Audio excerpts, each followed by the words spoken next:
Bonsoir tout le monde, merci beaucoup d'être présent sur ce nouveau live, cette nouvelle émission du Arsenal French Monday, une émission, je le rappelle, donc hebdomadaire. On ne fait plus de débriefs d'après-match, on fait des émissions hebdomadaires donc où on parle des débriefs des matchs, on parle aujourd'hui de All or Nothing, je vais y arriver avec ce mot en anglais. Justement, on va voir rapidement le sommaire de cette émission et puis je vous présenterai mes invités juste après. Le sommaire, bien évidemment, les gars, on va parler du festival offensif contre Leicester, victoire 4-2 ce week-end. On accueillera Axel de Bournemouth FR qui sera là pour nous présenter un peu le match de ce week-end. Et puis, on débriefera les épisodes 4 à 6 donc de la série d'Amazon Prime Video, All or Nothing. Pour cette émission, je suis avec des membres d'AFC, je suis avec Clément et Antoine. Salut les gars. Salut. Salut tout le monde. Bon, vous êtes chaud pour cette petite émission. Vous avez vu un peu le contenu qu'on a pour cette émission de ce soir? Oui, alors oui, c'est assez excitant, oui, pardon, je pensais que Clément allait répondre. Oui, c'est assez excitant, notamment de débriefer un tel festival offensif, et c'est vrai que les épisodes aussi d'All or Nothing sont assez intéressants, mais je vois qu'il y a déjà du monde dans le chat en plus qui nous salue, donc je les salue aussi, c'est très sympa, hein, on a du monde, donc c'est toujours plaisant en plus de débattre à plusieurs. Ouais, bien évidemment, bonsoir tout le monde, hein. Je vois que vous êtes déjà nombreux dans le chat, ça fait plaisir de vous avoir. N'hésitez pas à nous poser toutes vos questions, on y répondra ce soir.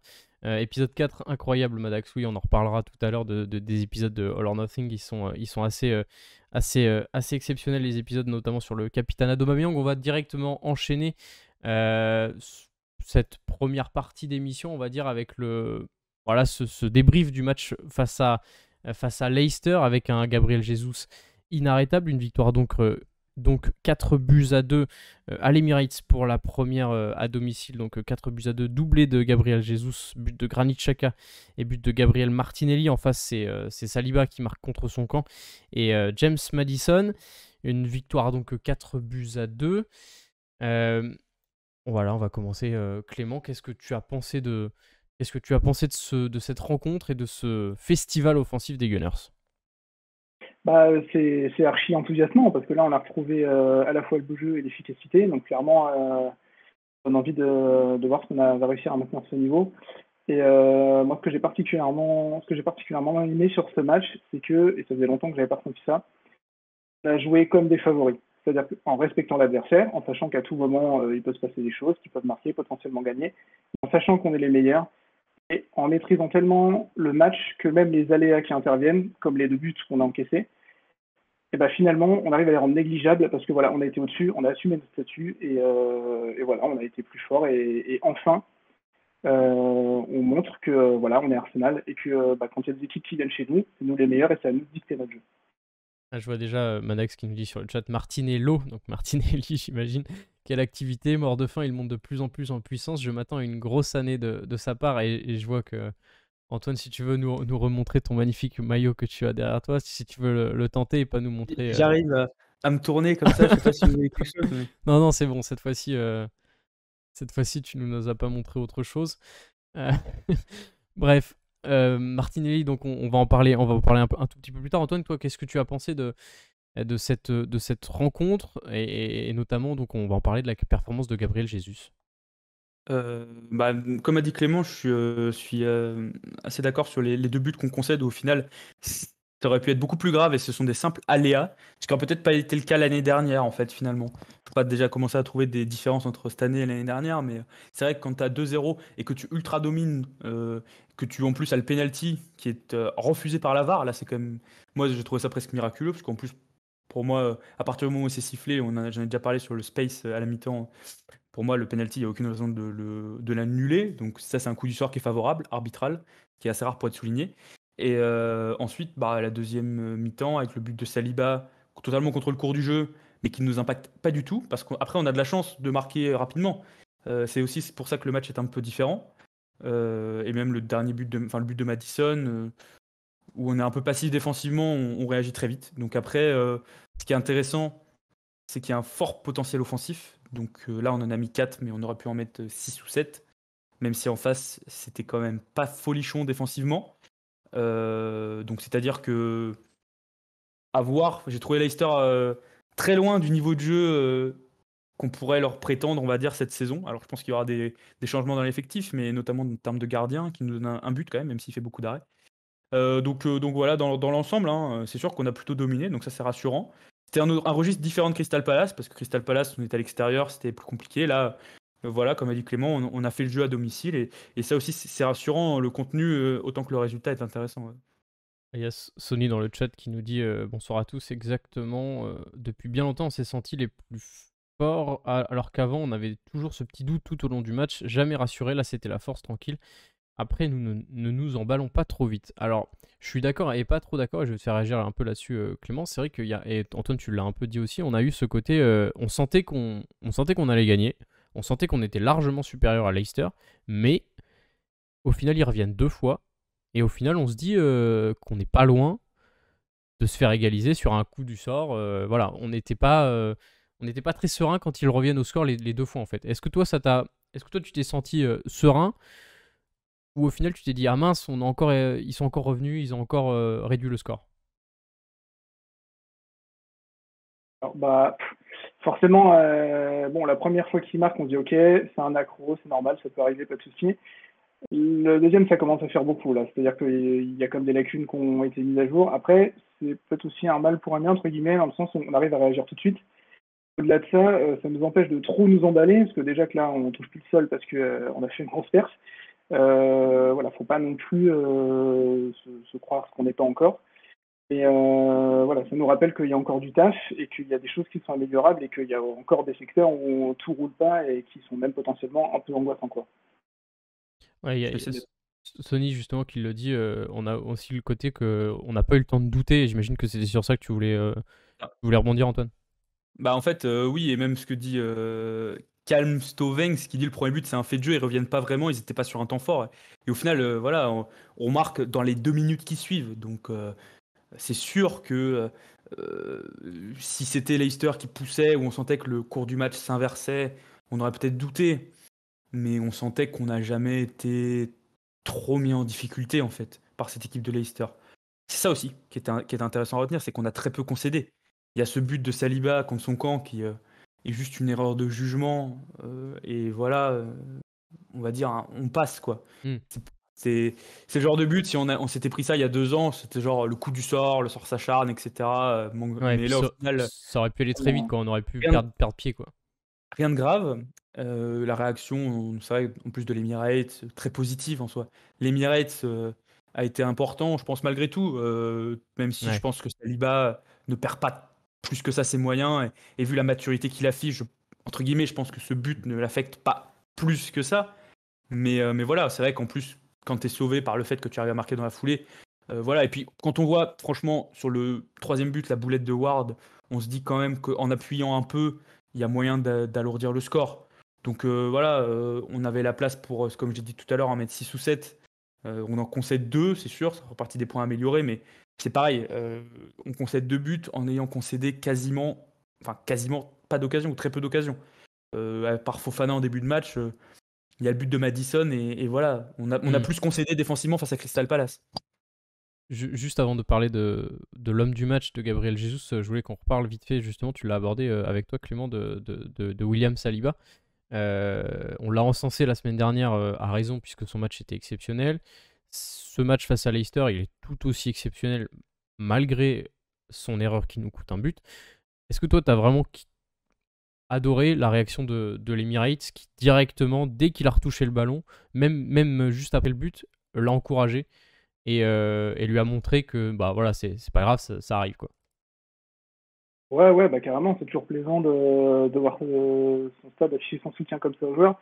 Surtout que c'est symptomatique du renouveau un peu du climat qu'il y a à l'Emirates. Parce que dans les saisons précédentes, quand on était en difficulté, voilà, le stade nous le faisait aussi un peu payer. Et là, en l'occurrence, on sent qu'il y a une espèce de dynamique qui fait que spontanément, le stade voilà, s'est mis à le soutenir. Ça fait partie aussi ça fait partie intégrante de la dynamique positive qu'on est en train de traverser actuellement. C'est qu'il y a vraiment une atmosphère dans le club, mais aussi dans ce qui entoure le club, qui nous est archi favorable. Donc, ouais, carrément, c'était très, très appréciable. C'est un moment fort du match. Ouais, c'est vrai que même moi, enfin, je pense que ça nous a tous fait ça, mais comme tu le dis, on sent un renouveau depuis quelques matchs depuis la saison dernière, surtout avec le public, hein. Il y a d'ailleurs dans les épisodes de All or Nothing quelqu'un une des interviews où on dit on tombe amoureux à nouveau du club en fait, et c'est concrètement ça. Je pense que la réaction, alors peut-être si c'était Saliba ou un autre, mais la réaction aurait peut-être été différente il y a quelques matchs, quelques saisons. Mais là, c'est vrai que ça a fait plaisir de voir cette réaction de l'Emirates. On va parler maintenant de Gabriel Jesus, puisque forcément, c'est l'homme du match. On l'a rapidement abordé. Antoine, quel match de Gabriel Jesus? Quel match de Gabriel Jesus? Même avec le recul, j'ai encore des frissons sur ce premier but, en fait. Ouais, le premier but est très impressionnant. Moi, le premier but, je prends une claque vraiment parce que l'angle est impossible. Enfin, c'est le premier but et j'espère annonciateur d'une très grosse saison. Enfin, franchement, moi, je suis assez impressionné en termes de qualité technique. Je trouve que voilà, cet attaquant, ça fait assez longtemps qu'on n'avait pas un attaquant avec une telle palette. En fait, je pense que il faut remonter à Sanchez. Et encore, est-ce qu'on considère Sanchez comme un pur neuf Ouais, à voir, mais il était plus ailier, ouais. ouais, donc c'est pour ça. On va dire que un attaquant, enfin, offensivement avec une telle palette, parce que il est plutôt rapide, plutôt vif, technique, il est chirurgical devant le but, enfin chirurgical. On a vu qu'il a manqué des occasions quand même, mais il est quand même plutôt très adroit devant le but. Donc c'est une sorte de mélange entre les profils qu'on avait. On avait Aubameyang qui marquait beaucoup de buts, Lacazette qui rentrait dans le cœur du jeu énormément, mais jamais je trouve qu'on avait un attaquant qui combinait, on va dire, tous ces facteurs avec une telle qualité. Madax qui le Et dit, il a clairement appuyé sur R1. ouais. Ouais, la frappe enroulée, ouais. Et en fait, je suis en train de réfléchir à l'instant T. Alors, les gens vont me prendre pour un fou et dire que je m'enflamme, mais en fait, c'est que depuis Henry, j'ai du mal à trouver un attaquant qui avait autant de justesse dans tous les compartiments du jeu, je trouve. Chaque attaquant qu'on avait des qualités. Van Persie, c'est pareil, sa splendeur et sa puissance et sa qualité technique, mais je trouve que avoir un joueur qui est aussi fort dans les petits périmètres, qui est rapide, enfin, encore une fois, voilà, je trouve que c'est un profil qui est ultra complet. Et donc là, ça a été en plus, ça a été sublimé dans le sens où on met énormément de buts et où on domine le match. Mais là où je suis très intéressant, là où ça va être très intéressant, je pense, c'est que dans les matchs qui sont très compliqués, je pense qu'il sera capable de nous débloquer les situations par sa classe et par le fait que c'est un grand numéro 9. En fait. On va. C'est vrai que la comparaison avec Thierry Henry, tu vas peut-être. Non, c'est pas une comparaison avec non, Henry. Non, mais je sais. dans le sens où, depuis Thierry Henry, j'ai pas le souvenir d'avoir vu un attaquant, un numéro 9, vraiment un numéro 9, avec une telle palette. En tout cas, on va espérer qu'il ait sa statue devant l'Emirates, à l'extérieur de l'Emirates, dans les années à venir, quand il aura fini sa carrière et qu'il aura dépassé le nombre de buts de Thierry Henry. Mais oui, enfin, je vois ce que tu veux dire. Clément, ton impression sur ce premier match de Gabriel Jesus et cette. Enfin, je l'ai mis dans le titre, il avait l'impression d'être inarrêtable et de tout le temps demander le ballon, de tout le temps faire des appels, tout le temps tirer au but. Je vais remettre ses stats pour qu'on voit un peu, d'ailleurs, rapidement pendant que tu parles. Voilà, qu'est-ce que tu as pensé de sa prestation à Gabriel Jesus? Ouais, comme Antoine l'a souligné avec un peu d'abus, à mon avis, effectivement, il a quand même fait une grosse performance. Après, je m'arrête sur le qualificatif d'inarrêtable que tu as employé parce que justement, ça montre que c'est quand même quelque chose d'exceptionnel qui sera sans doute pas à même de reproduire ses prestations tous les dimanches. Et autant j'aimerais avoir autant d'enthousiasme qu'Antoine en a vis-à-vis de Gabriel Jesus, autant je me dis qu'il faut aussi attendre de voir justement les matchs compliqués, les matchs où on sera en difficulté, s'il est capable d'être un élément moteur. Donc, voilà, je me retrouve à faire le petit froid parce qu'Antoine était beaucoup trop chaud à son sujet.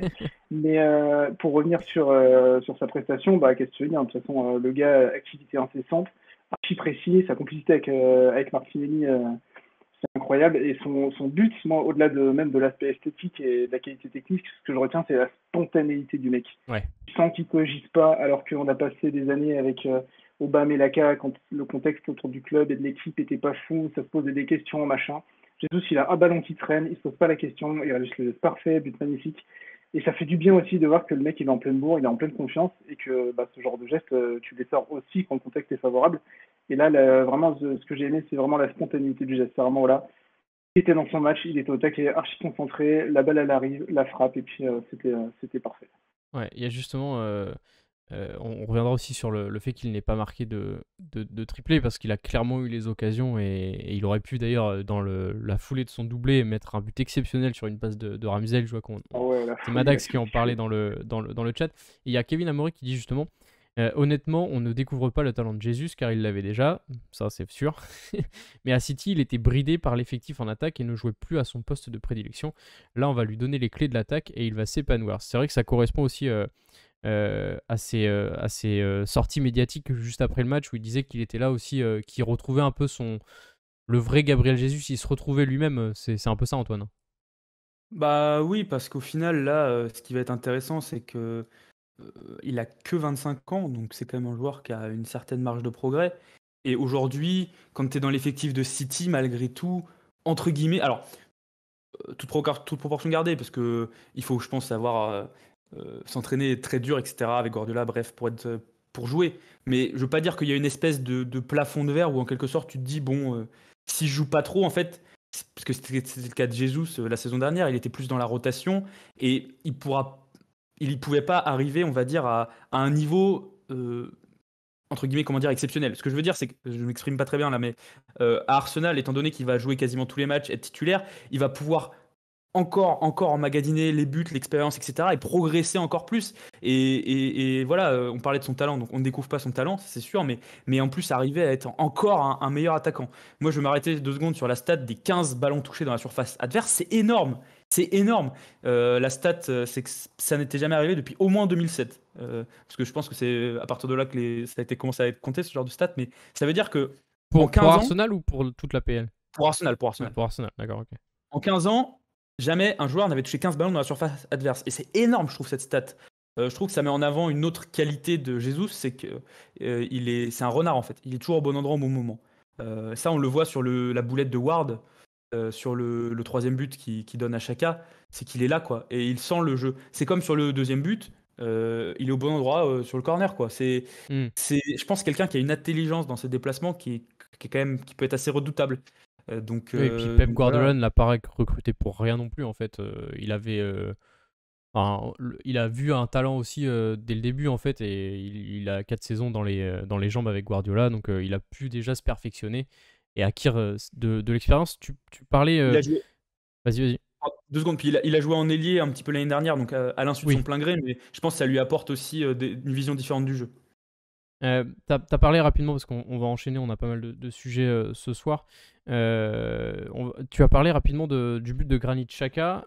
C'était un autre point que je voulais aborder avec vous. Et dans le chat, pareil, n'hésitez pas à nous parler de la prestation comment vous avez trouvé Granit Xhaka en fait, notamment donc face à Leicester. Granit. Granit Xhaka beaucoup plus. T'as dit quoi? On t'aime, Granit. Granit Xhaka beaucoup plus haut sur le terrain. On a vu Zinchenko, on en a parlé en space à la mi-temps. Zinchenko beaucoup plus central vu que Leicester était en bloc bas. Et Xhaka beaucoup plus haut, ce qui lui a permis d'ailleurs de marquer sur une passe décisive de Gabriel Jesus. Il se sent plus libéré, il l'a dit dans ses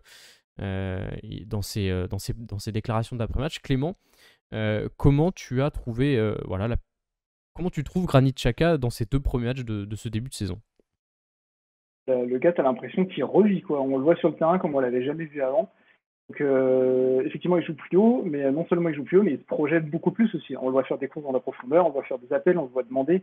C'est un travail offensif qu'avant il faisait pas, ou alors parce que c'était pas le rôle qui lui était assigné, ou alors aussi, il y a des fois où on sait qu'avec Xhaka, ça a été un peu, il y a eu des zones de turbulence, quoi. Donc, il n'était pas forcément non plus en avant pendant les matchs, mais on dirait, limite, on dirait un joueur différent, quoi. Alors, effectivement, il y a l'apport de Zinchenko. Je pense qu'il y a peut-être aussi Partey qui prend enfin la place qu'il devait prendre au milieu de terrain, c'est-à-dire qui est là, qui est le rock et qui permet aussi un peu plus de liberté à Xhaka qui est plus obligé de rester devant la défense.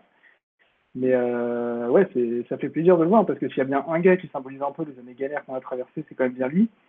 Et là, de voir que même lui, il s'épanouit à fond, qu'il se donne, que ça revient avec les petits matchs, que ça se passe bien, Ça fait plaisir. Et puis, c'est un vrai apport dans le jeu, quoi. Il a été très bon. Il était très bon. Et ce qui est intéressant par rapport à ce que tu disais, les années galères qu'on a eues, on se souvient tous de son match face à Crystal Palace où il sort et il chambre les supporters. Voilà, on pensait que c'était fini avec lui et qu'il allait quitter le club. D'accord. Finalement, c'est Arteta qui l'a convaincu de faire 6 mois de plus et de voir s'il voulait partir après.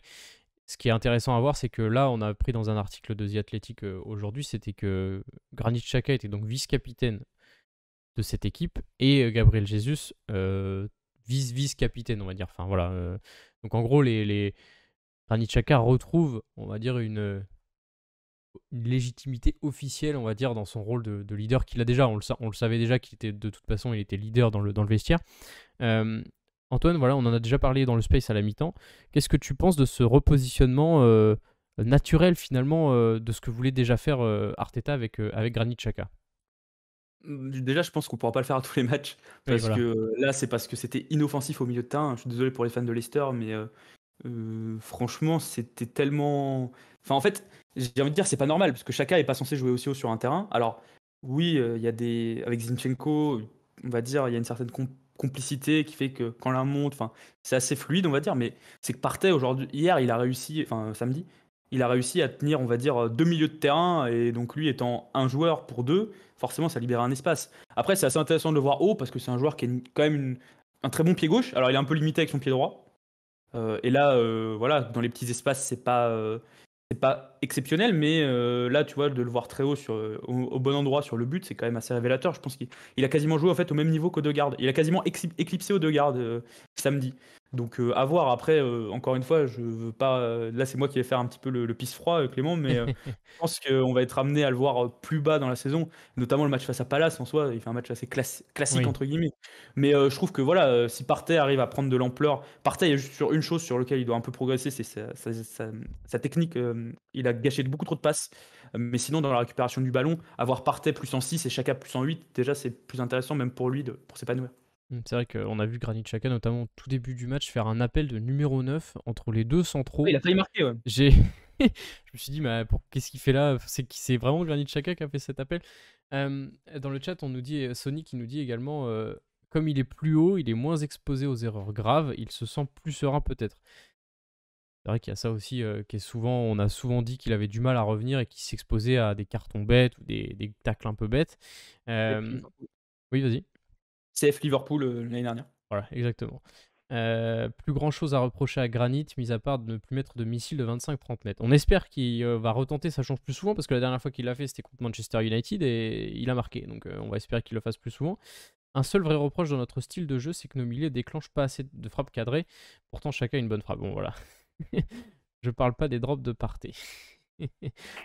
Je l'avais dit la semaine dernière, c'est un leader de groupe comme on peut le voir en Suisse. C'est une image assez forte à chaque fois. Je garde 1000 fois Chaka si c'est pour le remplacer par Tillmans. Chaka, de toute façon, je pense il va rester. Il prend la parole et à chaque but, il motive le groupe pour continuer les efforts. Il a marqué pied droit. Je dis ça, je dis rien. Quand est-ce qu'il a marqué pied droit? Parce que là, il a marqué pied gauche. Ah ouais? Ouais, je sais plus. Si, c'est pied gauche qui marque ce week-end. Tillmans a-t-il fait un match qui a convaincu qu'il sera titulaire si toutefois il est signé? Bon, alors là, on verra si on signe Tillmans ou pas. Bref, pour finir un peu sur ce... je voulais juste finir rapidement avant qu'on accueille Axel de Bournemouth FR pour parler un peu du match de la semaine prochaine, puisque je le vois qu'il est déjà sur notre Discord, il attend patiemment qu'on passe à cette nouvelle partie de l'émission. Je voulais juste parler de la performance de Ramsdale. Je sais qu'il y avait beaucoup de monde qui disait qu'il n'était pas... Enfin, fallait qu'il se remette un peu dedans parce qu'il était pas trop... il était un peu perdu sur certains arrêts, sur certaines phases de jeu. Je voulais juste qu'on en parle rapidement parce que c'est quelque chose qu'on n'a pas encore abordé cette saison. Et puis maintenant, il n'a plus la concurrence de Bernd Leno. Clément, voilà, qu'est-ce que tu as pensé des 2 premiers matchs de Aaron Ramsdale? Je pense que le constat que je vais faire là, il peut même remonter à plus longtemps que les 2 premiers matchs de la saison, parce que déjà en fin de saison dernière, il sortait des bonnes prestations, mais il avait perdu un peu le mojo qu'il pouvait avoir en début de saison, où quand il sortait des doubles parades de fou contre Leicester, où il faisait des miracles en match sur 2. Et sens qu'il n'est pas forcément au top. Et là, ce qui est problématique, tout à l'heure, Antoine t'en parlait, tu disais oui, on concède 2 buts, mais au final, on n'a pas concédé d'action. Le problème, il est là, quoi. C'est-à-dire que Ramsdale, il a 3 trucs à faire dans le match. Il a l'action de Fofana, ok. Après, il a le CSC, où en termes de communication avec Saliba, c'est pas fou, parce que si Ramsdale fait convenablement son taf, entre guillemets, théoriquement, ça doit bien se passer. Et puis sur la frappe de Madison, alors ok, pas de bol, ça passe entre ses jambes, mais le fait est que statistiquement, là où il nous sortait des miracles sur quelques matchs la saison dernière, ces arrêts-là, il ne les fait plus, et c'est aussi ce qui fait la différence entre un gardien exceptionnel qui va te faire gagner des matchs et un gardien qui est bon, mais qui ne fait pas partie des tops à son poste. Alors que moi, je suis toujours convaincu que ce gars-là, il est archi bon, que j'espère que ça va être notre gardien pour des années et des années. En plus, j'adore le mec, il est archi sympa. Mais effectivement, faut qu'il retrouve un peu la sérénité et la folie, la spontanéité qu'il avait l'année dernière et qui lui permettait de faire des prestations de fou et de sauver les niches sur certains matchs. Parce que depuis la fin de la saison dernière et sur les 2 premiers matchs, ce truc-là, il l'a perdu. Et dans les grandes rencontres, là où ça va jouer à des détails, ça va nous handicaper. Et alors que c'était une force auparavant, il ne faut pas que ça devienne le maillon faible de l'équipe, quoi. Antoine, ton avis rapidement sur Ramsdale? Un peu plus mesuré, parce que pour moi, quand même, contre Palace, il fait plutôt un bon match, notamment dans ses arrêts. Après, contre Leicester, c'est juste qu'il n'a pas été décisif, en fait. Il a fait un match de... Il a même pas fait un bon match, parce que moi, j'ajouterais son penalty. Sa sortie est un peu bizarre sur penalty.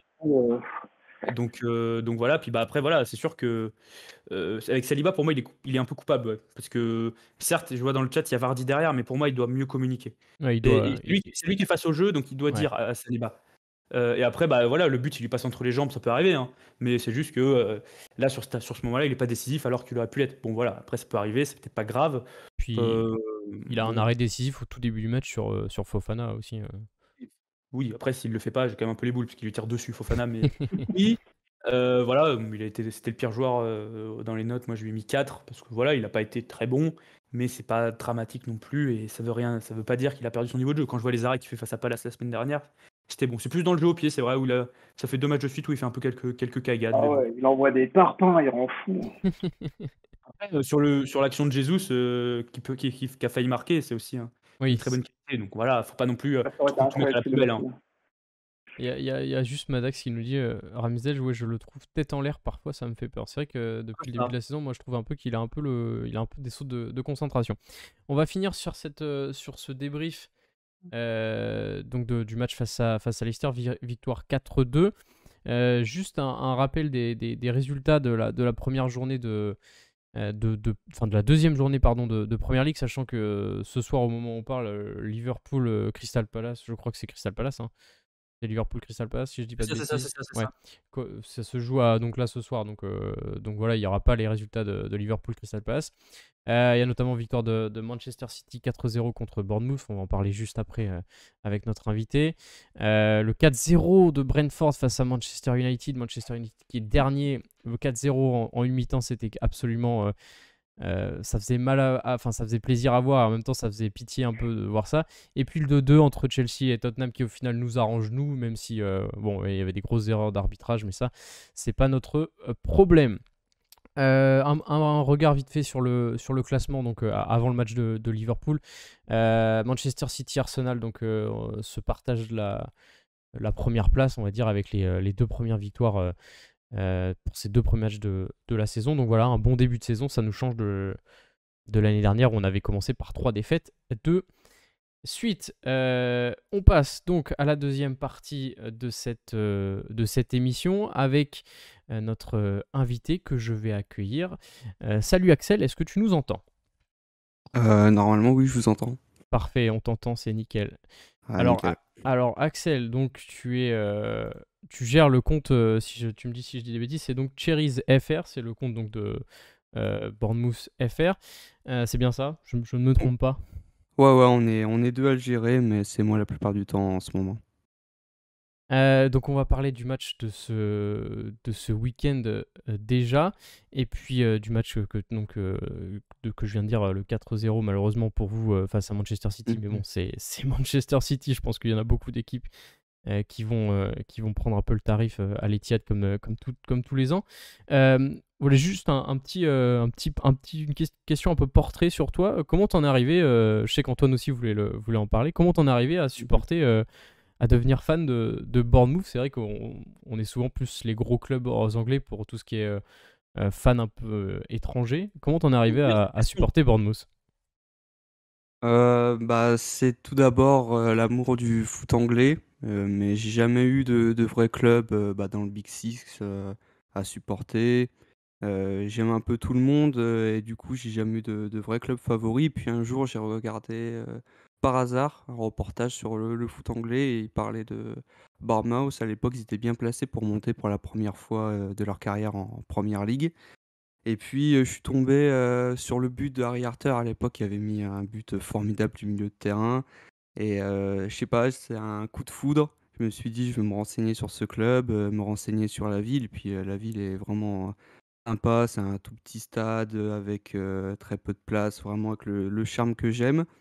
Voilà, c'est un coup de foudre et puis ensuite je me suis dit, quand je les ai vus monter en Première Ligue, et ben je me suis dit: «Il faudra bien au moins, une personne pour les suivre tout au long de cette première année». Puis à force, voilà, je me suis pris, dedans. Tu t'es pris au jeu.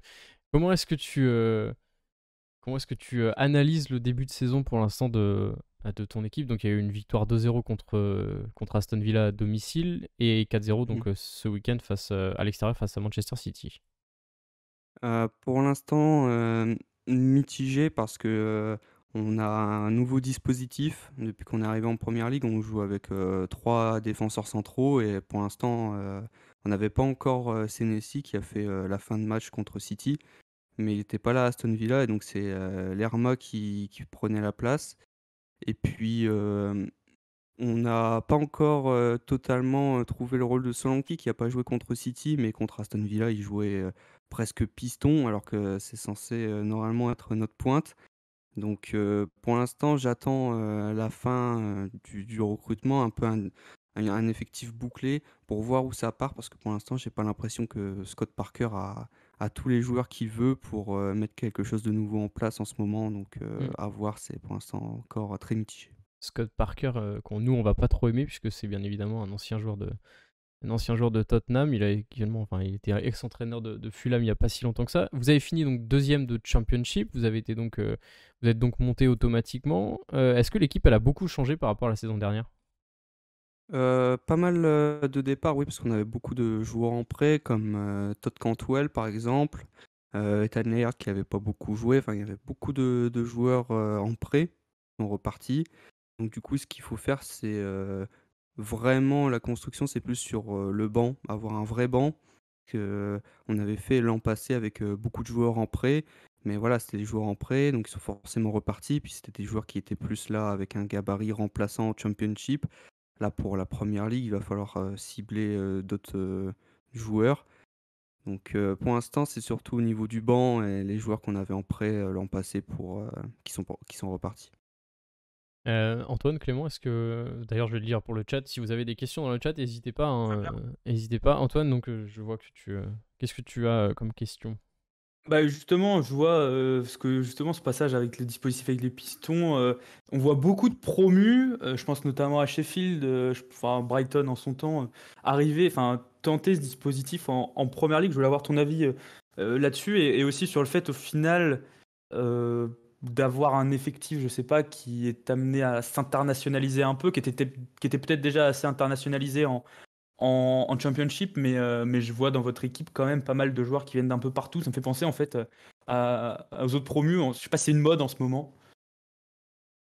Ouais, bah, c'est, peut-être, Scott Parker s'est laissé, avoir dans la mode parce que c'est vrai que le dispositif, comme ça, on l'avait pas, l'an passé et pourtant avec lui, on a fait toute la saison l'an passé. C'est pas comme notre première année en Championship.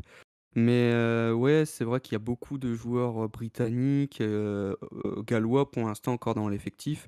Les personnes comme Lerma, les joueurs comme Lerma qui sont colombiens, c'est quand même, assez, rare encore, dans l'effectif. Même, Jamal qui est enfin, ouais, Jamal Lowe qui est, jamaïcain en réalité, voilà, c'est un joueur qui a eu, pendant très longtemps la nationalité anglaise. Donc c'est vrai que peut-être que l'effectif va s'internationaliser un petit peu. Après ça reste encore, vraiment très, très, britannique encore, je pense pas que Ah, Mirko Senesi qui est argentin, qui vient d'arriver peut-être, mais c'est vrai qu'il n'y a pas eu beaucoup de joueurs extra-communautaires comme ça qui viennent vraiment d'ailleurs de la Grande-Bretagne à Bournemouth.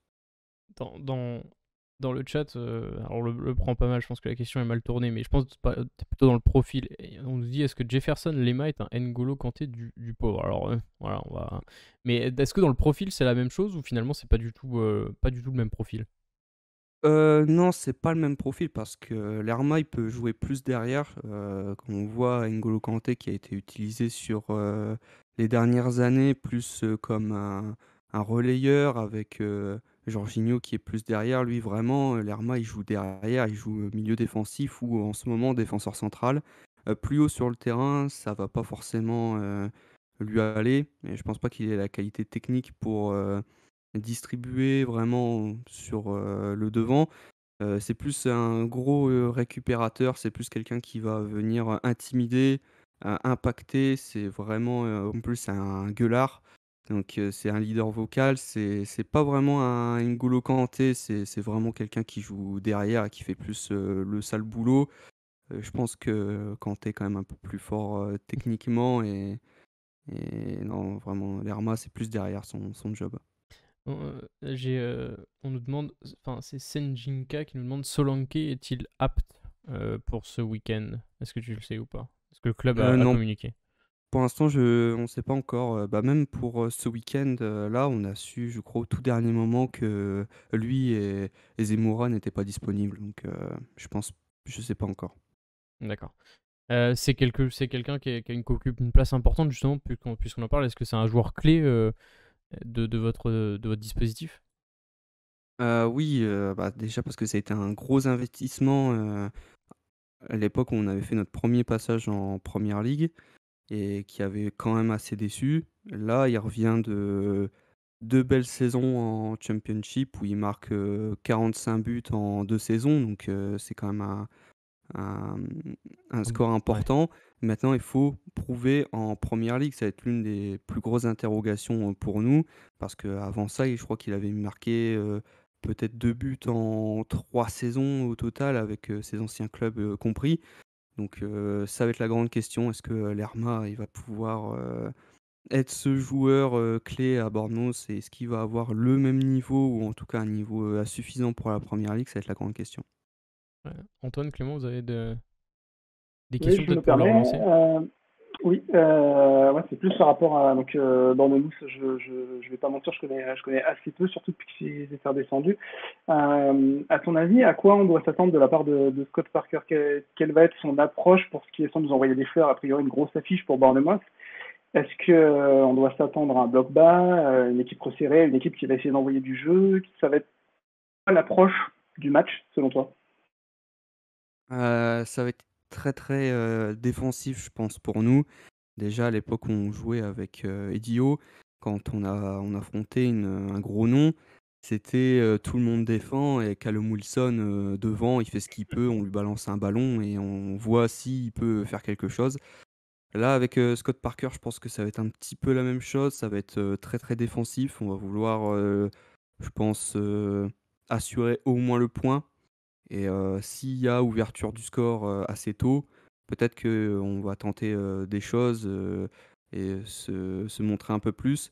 Mais je pense que ça va quand même être très, très défensif et je m'attends plus à un match où on a 30 ou 25 de possession et on va essayer de résister au mieux. C'est flatteur pour nous. Mais Oui, bah, ça veut surtout pas dire avec, qu'on va votre gagner. forme, du moment. Mais justement, si je me permets de rebondir, toi, comment tu trouves justement cette équipe d'Arsenal sur les 2 premiers matchs?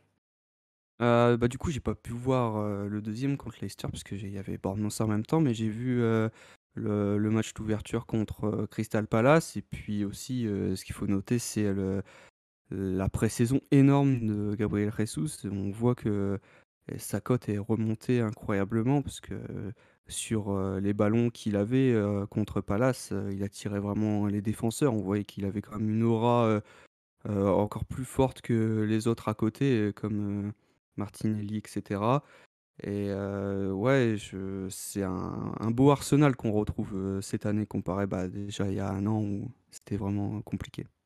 On avait un doute, on savait plus quand est-ce que c'était la dernière fois que vous étiez en première ligue, enfin la dernière fois que vous avez fait une saison en première ligue, on avait un doute, on se souvenait plus si de l'année en fait. C'est saison 2019-2020 D'accord. puisqu'on finit, on tente de se maintenir en première ligue dans les stades vides et c'était ça notre dernière image de la première ligue avant de revenir il y a 2 semaines. Ouais, je pense que c'est pour ça que mon cerveau il a totalement zappé. Je pense que les stades vides, on a tous un peu Ouais. plus trop envie de. C'est l'année où West Ham se sauve à la dernière journée? West Ham et Aston Villa, parce que c'est à cause d'Aston Villa que nous on redescend. D'accord. Et je vois sur le chat, pour reparler de l'attaquant, on va dire, on nous demande du coup si Solanke est absent, qui jouera en pointe. Je crois que Solanke joue pas en pointe de base. Et du coup, qui est votre attaquant de pointe pour cette saison? Alors si normalement c'est notre pointe, c'est le joueur qui joue plus haut, normalement Solanke. D'accord.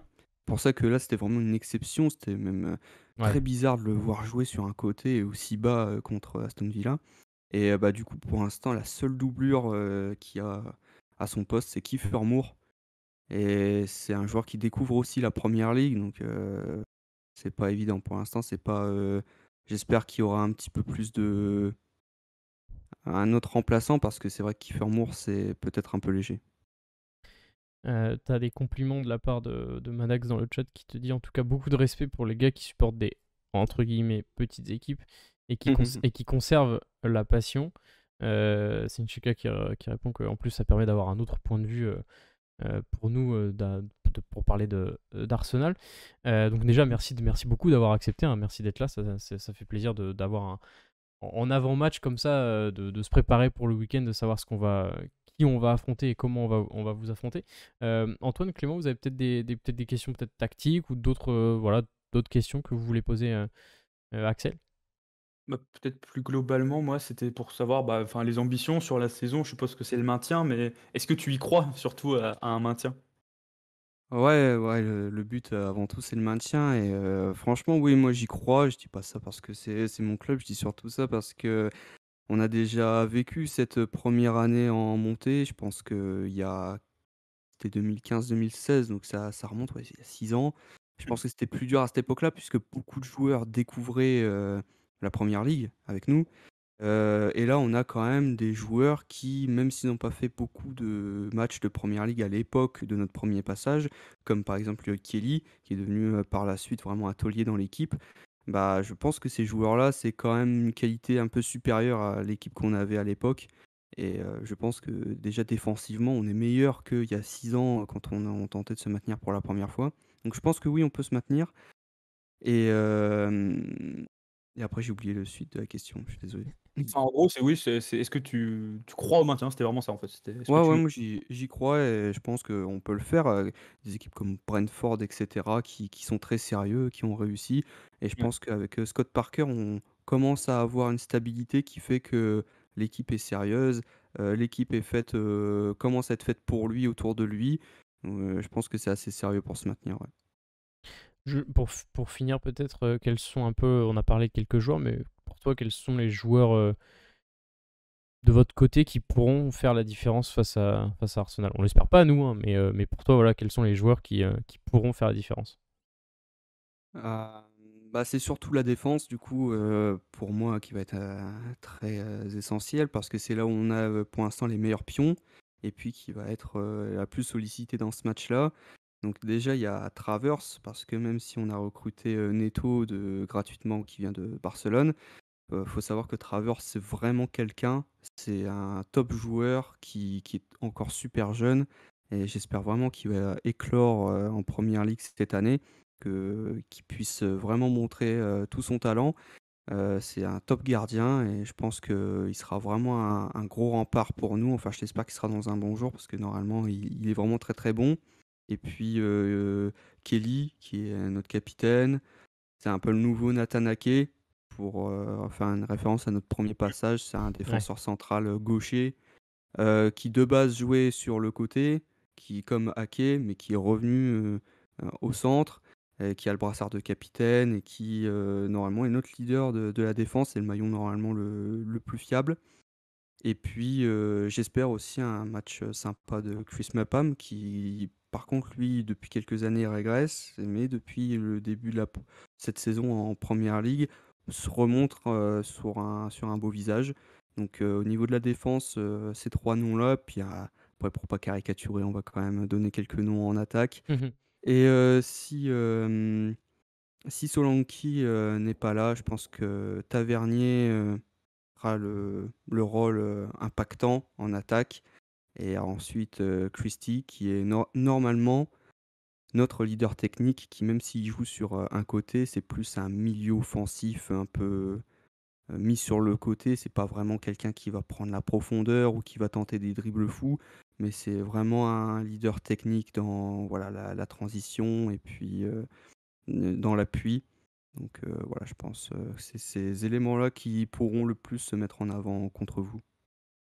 Pour rapidement refermer cette petite interview avec toi, on va faire un petit jeu, puisqu'on le mettra peut-être sur les réseaux sociaux la veille du match, le petit jeu des pronos. Je vais commencer par toi, bien évidemment, parce que nous, enfin, je sais pas ce que vont dire Antoine et Clément, mais voilà, quel prono tu as pour ce match? Quel score tu espères ce week-end? Euh, Moi, j'espère 1-0 pour nous. J'espère que notre défense tiendra le coup et puis qu'on aura une belle contre-attaque. Et puis que soit Solanke, s'il joue, ou Tavernier pour marquer son premier but en Première Ligue avec nous, ce serait parfait. Bon, bah nous, forcément, on n'espère pas ce résultat. Clément, Antoine, vas-y, Clément, je te laisse commencer. Un petit prono. 8-0, ça me paraît évident. L'abus. C'est moche. Légèrement. Toujours. Je dirais, allez, on va faire un petit clean sheet et puis un 2-0 net et sans bavure. Antoine? Évidemment. Oui, 2-0, ouais, je pense. Moi, j'allais dire 2-1. Moi, j'allais dire vraiment, j'ai un peu peur du match piège. En Ramsdale. De quoi? Je crois pas en Ramsdale. Non, je pense qu'il va être un peu vénère justement de ne pas avoir gardé le clean sheet. Bref, merci beaucoup Axel d'avoir accepté notre invitation. On te souhaite une très très bonne saison et puis bon match. C'est le 20, c'est samedi ou c'est dimanche? Samedi à 18h30. C'est samedi à 18h30, merci Antoine. Donc bon match samedi à 18h30. Et puis bon, bah, bien sûr, évidemment, on espère gagner, mais en tout cas, bon match et bonne saison. Merci beaucoup d'avoir été là. Pas de souci, merci à vous. Merci à toi, c'était génial, salut. On va donc enchaîner, nous, pour la troisième partie. Il nous reste un petit quart d'heure pour finir cette émission. On va parler bien évidemment des épisodes 4 à 6 de la série donc d'Amazon Prime Video All or Nothing. On en a parlé la semaine dernière des épisodes donc 1 à 3. Les épisodes 4 à 6 sont sortis jeudi dernier. Antoine, tu as pu te rattraper et voir. Oui. Il te manque juste un seul épisode, c'est l'épisode 6, mais tu nous as dit que c'était pas grave si on te spoilait, donc on va te spoiler. Mais bon, tu connais le résultat à la fin de la saison. Alors bon, qu'est-ce que tu en as pensé finalement, après en avoir parlé sans avoir vu? Qu'est-ce que tu en as pensé de cette série? C'est génial.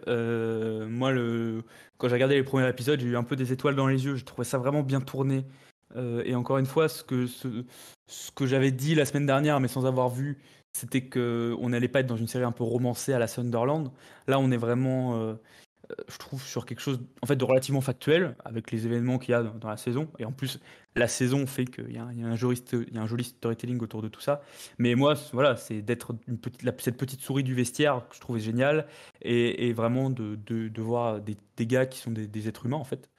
Ce qu'on a tendance à oublier. Et je trouve que l'épisode de 5 sur Chaka est quand même assez justement prenant à ce niveau-là. Parce que quand on le voit chez lui, quand on le voit avec ses enfants, sa femme, je trouve que même si au final c'est des choses, on a juste 2 secondes à réfléchir et à se dire, bah, c'est vrai que Chaka c'est quand même un être humain, j'ai envie de dire, comme tous les autres joueurs, et qu'il faut un petit peu mesurer ses propos, surtout quand on voit son dévouement et son engagement auprès du club.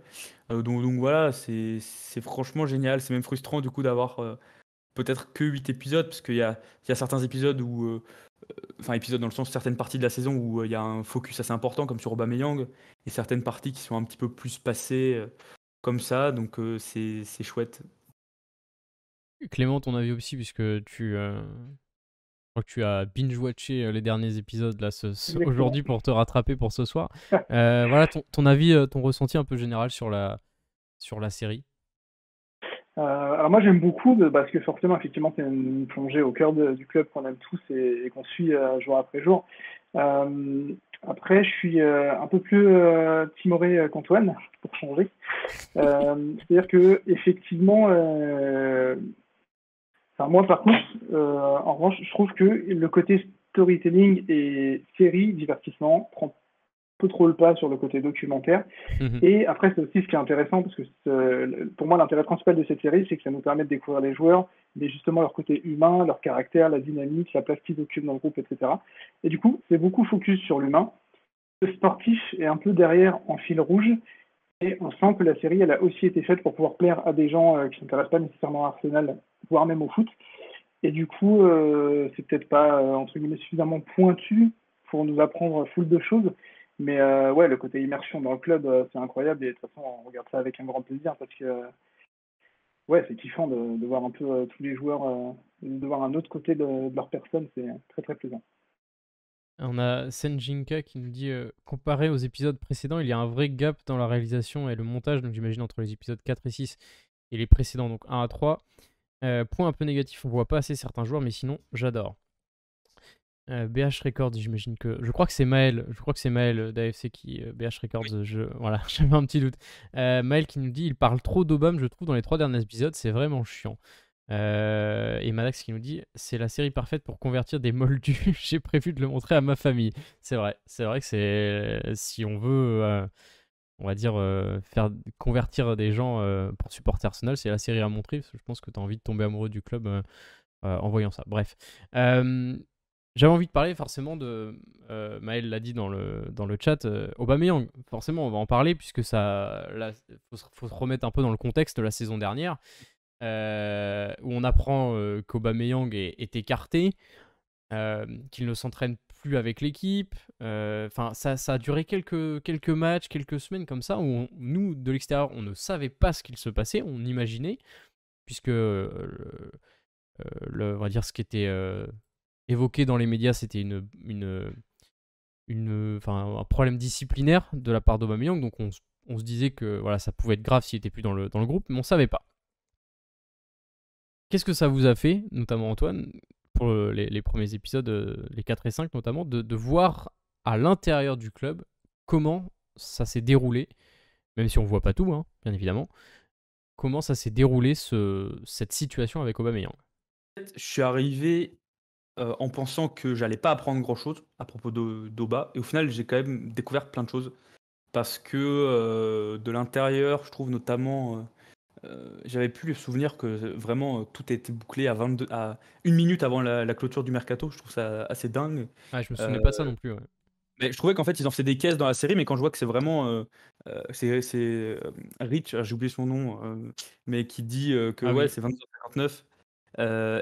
Et c'est vrai que au final, c'est assez intéressant, je trouve, moi, dans la partie mercato. La première partie où on apprend qu'il est mis de côté.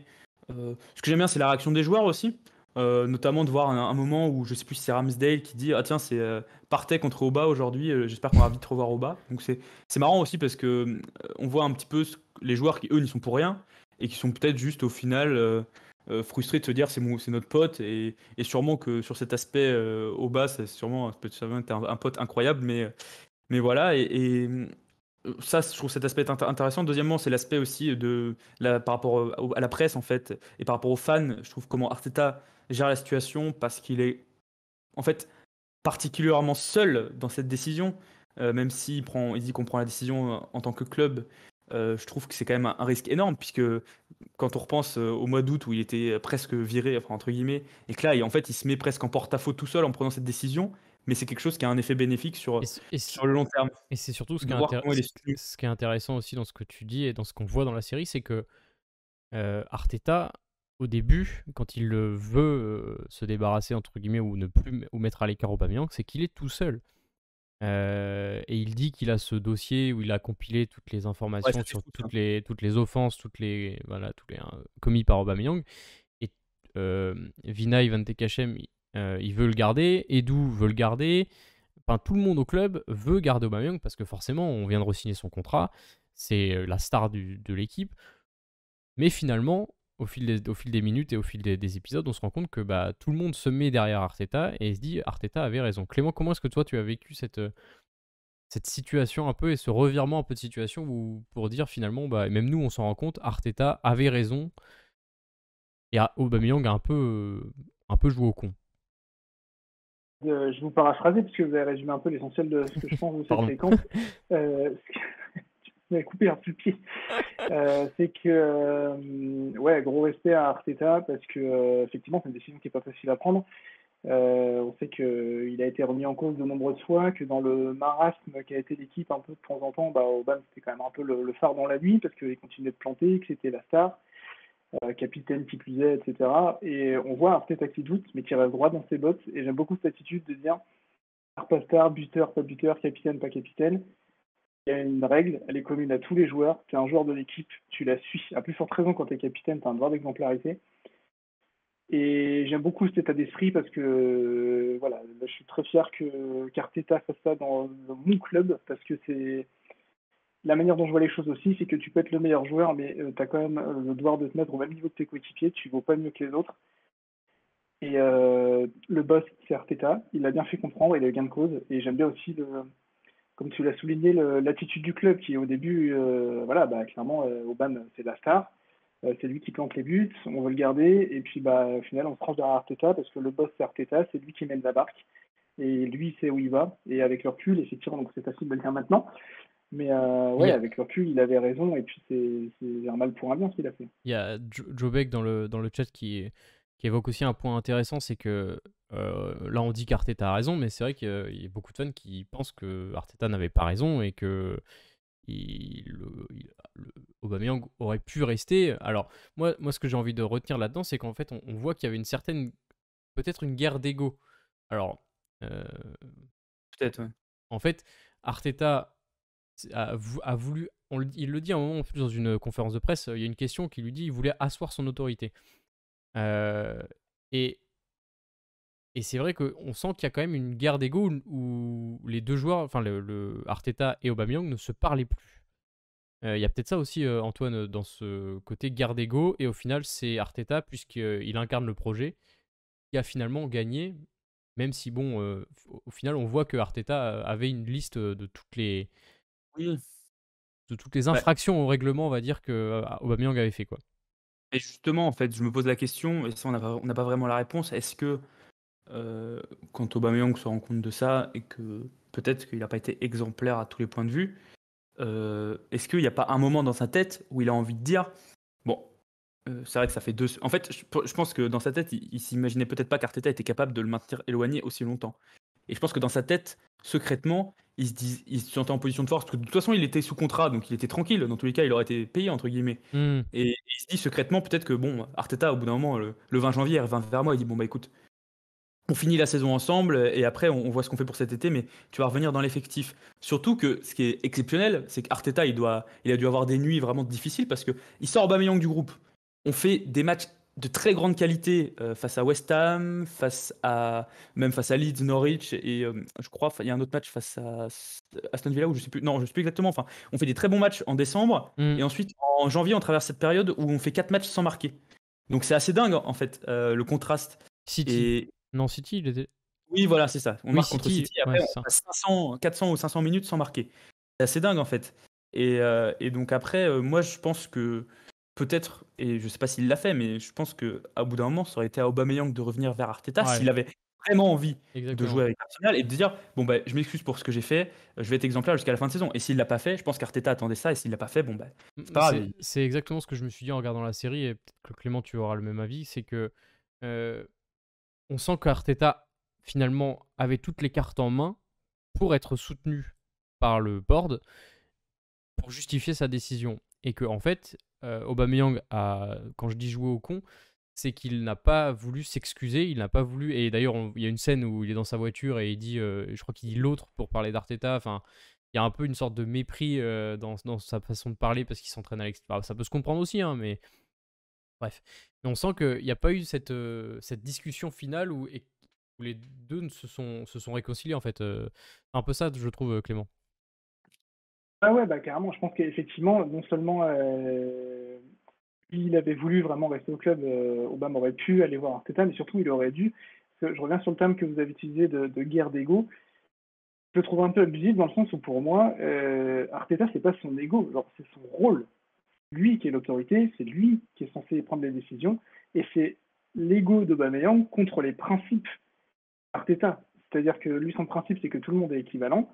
À partir du moment où Obama se met en dehors de ses principes, question d'ego ou pas, visiblement oui, bah, c'est à lui d'en assumer les conséquences. Et c'est l'ego d'Obama qui l'empêche de s'excuser, mais Arteta, à aucun moment, il prend ça comme un affront personnel. Je pense c'est juste que voilà, il incarne le club, il incarne le projet du club. Lui, son principe, c'est le relais des principes du club, de l'image qu'il veut donner au club.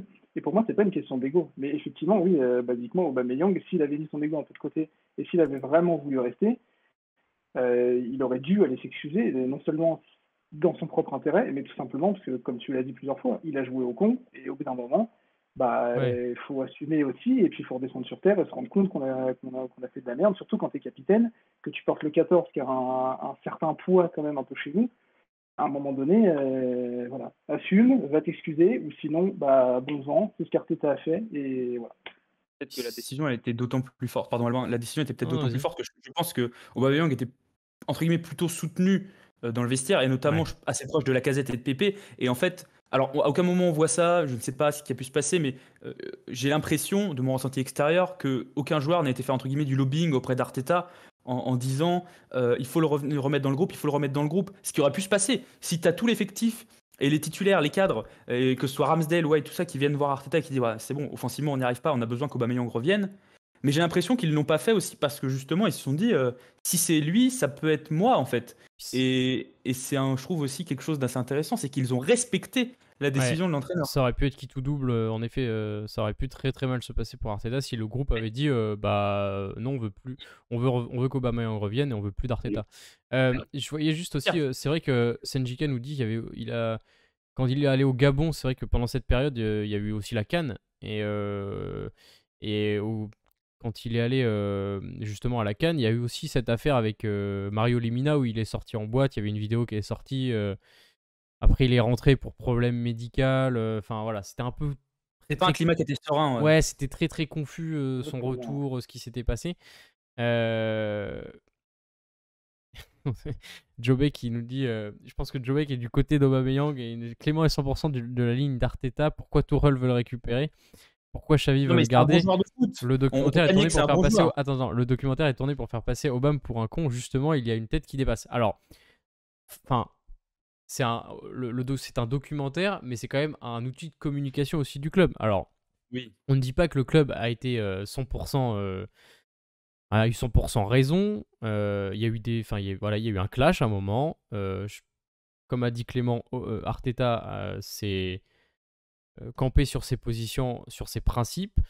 Aubameyang n'a pas voulu s'excuser, oui, les deux n'ont pas voulu parler. Peut-être qu'ils sont parlé, on ne sait pas. Hein. Mais en tout cas, Aubameyang est parti en douce. Et d'ailleurs, on l'apprend on l'apprend, Edu l'apprend que Aubameyang est à Barcelone sans qu'il soit au courant, alors qu'il est censé s'entraîner. À partir de ce moment-là, je pense que le club avait tout intérêt à dire à Aubameyang de partir. On dit pas, voilà, pour répondre à ton commentaire, Jobek, c'est vrai qu'on dit pas que le club a 100% raison, on dit pas qu'Aubameyang a 100% tort, c'est juste que si ça s'est passé comme ça s'est passé, avec les principes que veut instaurer Arteta, ça allait forcément aller au clash. Je sais pas ce que vous en pensez, si vous voulez répondre vous aussi, Antoine ou Clément, à ce que... Du coup, je me permets, puisque c'est moi qui suis interpellé via le chat, sur ce coup-là, voilà, effectivement, tout n'est pas ou tout blanc ou tout noir, forcément que Arteta aurait sans doute pu mieux faire les choses pour que Obama reste, etc. Malgré tout, je maintiens le fait qu'à partir du moment où c'est Arteta qui est censé incarner de l'autorité, s'il n'est pas despotique et qu'il n'est pas dans l'abus, il ne faut pas déconner non plus, ce qu'il érige en valeur de principe, ça doit être respecté par les joueurs. Obama n'a pas fait, à partir de là, simplement, il a été mis à l'écart. Et puis, si je dis pas de bêtises, alors par contre, je me souviens plus si c'est vraiment lui ou je confonds avec un autre joueur, il me semble que le départ d'Obama de son club précédent, donc Dortmund, pas non plus fait dans la sérénité et qu'il est un peu coutumier des humeurs et du fait de titiller un peu sa hiérarchie, que ce soit le coach ou la direction du club. Oui, Je c'est, pense il que en- les c'est deux avaient un joueur qui est sujet à ce genre de choses. Je pense que les deux avaient une relation en plus qui était assez forte dans le sens où en 2020, les premiers pas d'Arteta, Aubameyang c'est un peu sa bouée de sauvetage parce que c'est le meilleur joueur de Ouais. son équipe et c'est grâce à lui qu'on gagne la Cup en 2020. Ça, on pourra jamais lui enlever, hein. La Cup 2020 sans Aubameyang, on ne la gagne pas. Donc, je pense que c'est aussi Arteta qui a poussé pour lui offrir ce gros contrat et incité pour qu'il prolonge parce qu'on avait peur qu'Aubameyang s'en aille en 2020 parce que c'était notre meilleur joueur. Et je pense qu'en fait, peut-être qu'il y a aussi une accumulation, mais peut-être que finalement, Arteta a peut-être été un petit peu déçu, et notamment toute cette période post-prolongation où il faut avouer qu'Aubameyang a été un peu moins bon. Et je pense que voilà, il a peut-être été aussi déçu de ce point de vue-là, où il pensait qu'il pouvait justement accomplir de grandes choses avec lui, et ça s'est pas passé. Et je pense qu'aujourd'hui, en plus, le cas Aubameyang, il a vachement influencé la dernière année de mercato avec la politique justement de plus offrir des gros contrats aux joueurs qui ont plus de 30 ans, etc., etc. Mais c'est vrai que tu fais bien de le rappeler par rapport à cette FA Cup. Le fait que je pense qu'Arteta a poussé pour qu'Aubameyang re-signe son contrat. Il le voulait, il s'entendait très bien. Enfin, ça se voyait. Enfin, Mais oui. les photos qu'il y a quand on gagne, enfin voilà, tout se passait très très bien. Et je pense que si, enfin en tout cas ça c'est mon avis personnel et je pense que c'est l'avis un peu qui se retransmis un peu Il ressort. qui ressort voilà du documentaire. Merci. C'est que qu'Arteta avait toutes les cartes en main et avait toutes les raisons nécessaires pour se séparer entre guillemets malgré lui, hein. Je pense que c'est malgré lui qu'il se sépare d'Aubameyang. C'est pas parce qu'il s'est dit tiens lui c'est la star, moi c'est moi le patron dans l'équipe, c'est moi lui il dégage. Je pense pas que ce soit ça. Bref, est-ce que vous voulez rajouter quelque chose? On a déjà dépassé on arrive à 1h10 d'émission. Est-ce que vous voulez rajouter quelque chose? Je pense qu'on fera une émission un peu globale sur la série pour qu'on puisse vraiment en reparler de tout ça et que tout le monde puisse avec peut-être quelques membres d'AFC et puis quelques fans aussi, pour qu'on puisse reparler un peu de tout ça. Mais là, on va se concentrer sur les émissions hebdomadaires. Antoine, Clément, est-ce que vous avez quelque chose peut-être à rajouter sur les épisodes, quelque chose dont on n'a pas parlé, qui vous semble peut-être intéressant? Je crois qu'on avait Moi, j'ai parlé de quelque chose chacun à dire. rapidement, mais vas-y, Quelque chose à dire de Clément. très très important, c'est que Arteta, c'est une brute au Pictionary. Ses discours d'avant-match, il me flingue. Le mec va te chercher des exemples à chaque fois, c'est incroyable. Voilà, moi, les C'est petites séquences Guardiolesque un peu. d'avant-match, là. Ouais, voilà, exactement. Moi, ces petites séquences d'avant-match, là, à chaque fois, je me régale. Ça dure pas longtemps, mais un showman, le Michel. Incroyable. Moi, pour rebondir, je trouve que c'est les après-matchs et les fois où on perd, j'ai trouvé glacial vraiment. Même moi, j'étais glacé devant mon écran. C'est le match à Everton Ouais. où le vestiaire est énorme, le vestiaire est gigantesque et il leur dit pas grand-chose et il leur dit juste c'est trop tard les gars, c'est Ouais. trop tard et il s'en va. Et là, j'en ai les frissons rien que d'en parler en fait. Je m'imagine à la place des joueurs, mais qui est la première personne qui ose parler dans le vestiaire? Qui est la première personne qui ose dire quelque chose?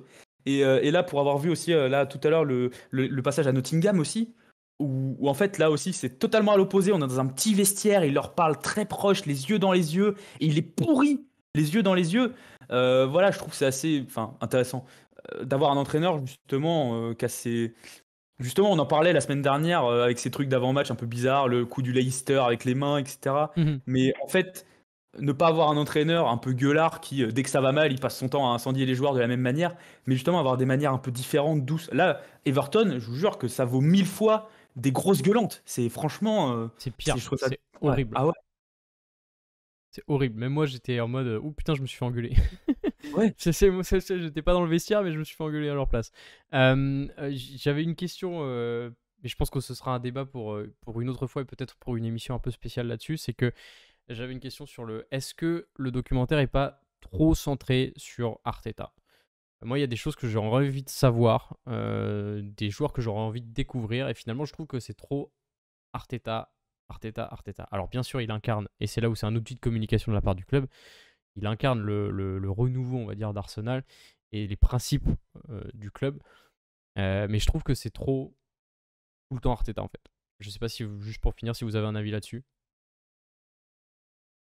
Je suis d'accord avec ton constat, effectivement, c'est omniprésent. Après, ça se justifie aussi par l'actualité qu'a traversé le club la saison passée. C'est-à-dire que celui qui était au cœur de toutes les questions, c'était Arteta, même quand il y avait des joueurs, par exemple le cas Aubameyang, c'est dans le cadre d'une friction avec Arteta, donc certes il est très présent, Mais quelque part, ça se justifie aussi parce que voilà, on sait qu'il était un peu sur la sellette, il était en délicatesse, il était au cœur vraiment de toutes les interrogations. Donc, ouais, je suis d'accord avec ton constat, mais je pense qu'il y a une logique derrière ça quelque part aussi. C'est l'entraîneur, donc automatiquement. Après, là où ça peut être frustrant, je trouve, c'est qu'en fait, c'est un peu une coquille vide. C'est-à-dire qu'on le voit beaucoup, mais parfois, on aimerait voir un petit peu plus, notamment sur l'aspect tactique. C'est-à-dire, par exemple, on le voit notamment dans ses discours d'avant-match, mais on n'apprend pas énormément de choses à part le côté un peu grinta. Mais voir, par exemple, comment il prépare le match contre Liverpool, par exemple. Dire, machin, il est là, on va voir tel joueur. Après, je pense que le club, justement, ne montre pas ça. Ouais. C'est un peu ce secret défense. Mais je trouve que ça, justement, ça apporterait quelque chose. Mais c'était, je crois que c'était sur la série avec Tottenham, je crois que Mourinho ne voulait absolument pas que les caméras soient là pour les séances d'entraînement ou les séances tactiques en tout cas. Donc justement, je pense qu'il y a dû avoir un...